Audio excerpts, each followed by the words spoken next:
মহাত্মা গান্ধী এবং নেতাজি সুভাষচন্দ্র বসুর যে মতাদর্শগত বিরোধ সম্বন্ধে আমরা জানতে পারি, আসলে তা মতাদর্শ বিরোধ নয়, আসলে তা ছিল ক্ষমতার দ্বন্দ্ব। প্রকৃত অর্থে নেতাজি সুভাষচন্দ্র বসুর প্রতিদ্বন্দ্বী ছিলেন মহাত্মা গান্ধী।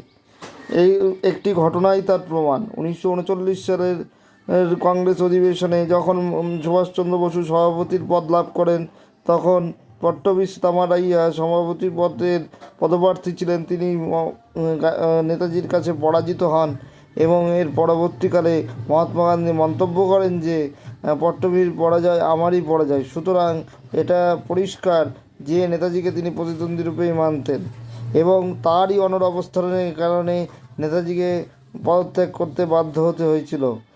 যাই হোক, নেতাজিকে সরিয়ে গান্ধীজি কংগ্রেসে একচ্ছত্র আধিপত্য বিস্তার করলেন কূটনৈতিকভাবে।